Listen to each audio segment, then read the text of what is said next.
You're listening to the Antiquities of the Jews by Flavius Josephus, Book 6, Chapter 4. In this chapter, Israel's demand for a king is fulfilled. At God's command, Samuel anoints Saul of the tribe of Benjamin, and the nation formally receives its first monarch. What began as a search for lost asses becomes the turning point in Israel's history, the rise of kingship. Stay with us as the kingdom begins. Chapter 4. The appointment of a king over the Israelites whose name was Saul, and this by the command of God. 1. There was one of the tribe of Benjamin, a man of a good family and of a virtuous disposition. His name was Kish. He had a son, a young man of a comely countenance and of a tall body, but his understanding and his mind were preferable to what was visible in him. They called him Saul. Now this Kish had some fine she-asses that were wandered out of the pasture wherein they fed, for he was more delighted with these than with any other cattle he had. So he sent out his son and one servant with him to search for the beasts. But when he had gone over his own tribe in search after the asses, he went to other tribes, and when he found them not there neither, he determined to go his way home, lest he should occasion any concern to his father about himself. But when his servant that followed him told him, as they were near the city of Ramah, that there was a true prophet in that city, and advised him to go to him, for that by him they should know the upshot of the affair of their asses, he replied, that if they should go to him, they had nothing to give him as a reward for his prophecy, for their subsistence money was spent. The servant answered that he had still the fourth part of a shekel, and he would present him with that. For they were mistaken out of ignorance, as not knowing that the prophet received no such reward. So they went to him, and when they were before the gates, they lit upon certain maidens that were going to fetch water, and they asked them which was the prophet's house. They showed them which it was, and bid them make haste before he sat down to supper, for he had invited many guests to a feast, and that he used to sit down before those that were invited. Now Samuel had then gathered many together to feast with him on this very account. For while he every day prayed to God to tell him beforehand whom he would make king, he had informed him of this man the day before, for that he would send him a certain young man out of the tribe of Benjamin about this hour of the day. And he sat on the top of the house in expectation of that time's being come. And when the time was completed, he came down and went to supper. So he met with Saul, and God discovered to him that this was he who should rule over them.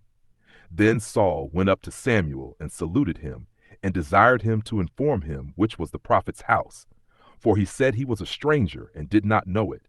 When Samuel had told him that he himself was the person, he led him into supper, and assured him that the asses were found which he had been to seek, and that the greatest of good things were assured to him. He replied, I am too inconsiderable to hope for any such thing, and of a tribe too small to have kings made out of it, and of a family smaller than several other families. But thou tellest me this in jest, and makest me an object of laughter, when thou discoursest with me of greater matters than what I stand in need of. However, the prophet led him into the feast, and made him sit down, him and his servant that followed him, above the other guests that were invited, which were 70 in number. And he gave orders to the servants to set the royal portion before Saul.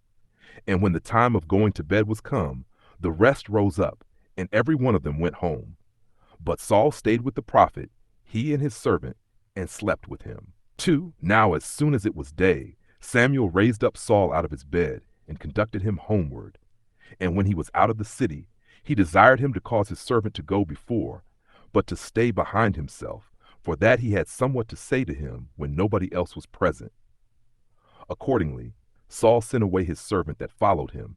Then did the prophet take a vessel of oil, and poured it upon the head of the young man, and kissed him, and said, Be thou a king by the ordination of God, against the Philistines, and for avenging the Hebrews for what they have suffered by them.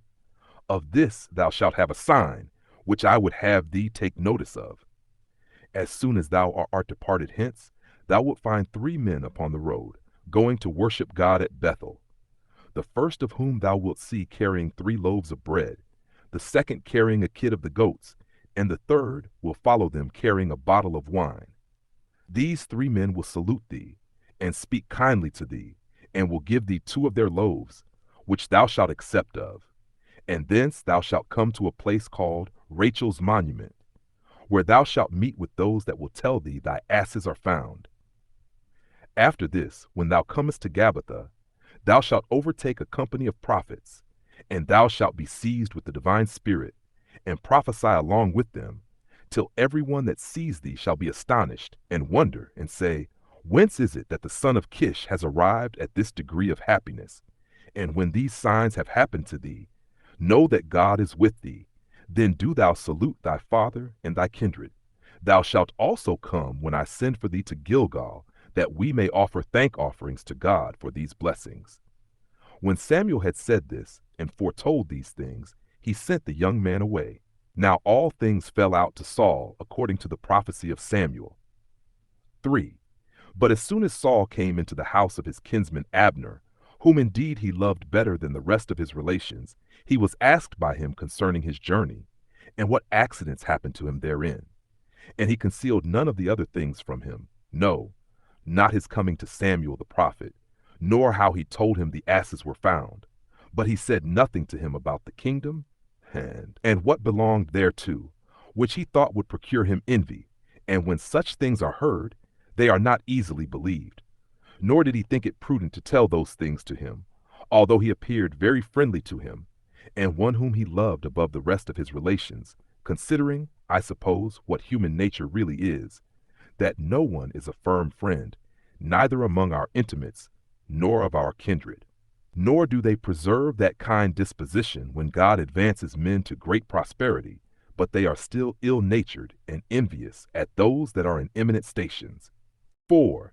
Then Samuel called the people together to the city Mizpeh, and spake to them in the words following, which he said he was to speak by the command of God, that when he had granted them a state of liberty, and brought their enemies into subjection, they were become unmindful of his benefits, and rejected God, that he should not be their king, as not considering that it would be most for their advantage to be presided over by the best of beings, for God is the best of beings.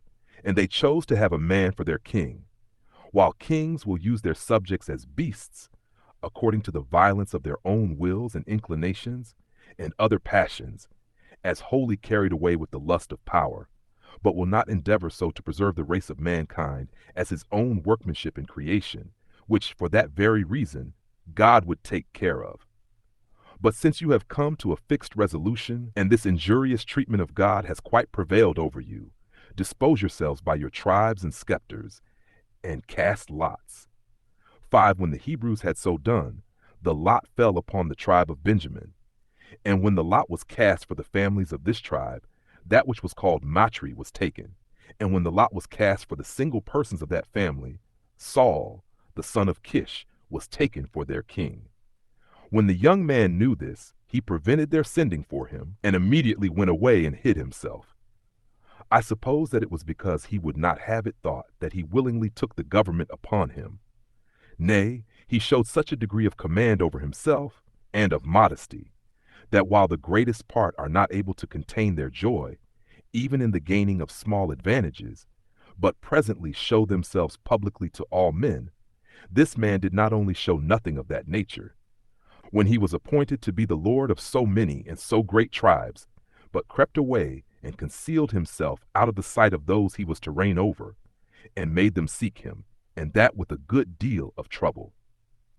So when the people were at a loss and solicitous, because Saul disappeared, the prophet besought God to show where the young man was, and to produce him before them. So when they had learned of God the place where Saul was hidden, they sent men to bring him. And when he was come, they set him in the midst of the multitude. Now he was taller than any of them, and his stature was very majestic. 6. Then said the prophet, God gives you this man to be your king. See how he is higher than any of the people, and worthy of this dominion. So as soon as the people had made acclamation, God save the king, the prophet wrote down what would come to pass in a book, and read it in the hearing of the king, and laid up the book in the tabernacle of God, to be a witness to future generations of what he had foretold. So when Samuel had finished this matter, he dismissed the multitude, and came himself to the city Ramah, for it was his own country. Saul also went away to Gibeah, where he was born, and many good men there were who paid him the respect that was due to him. But the greater part were ill men, who despised him and derided the others, who neither did bring him presents, nor did they in affection or even in words regard to please him.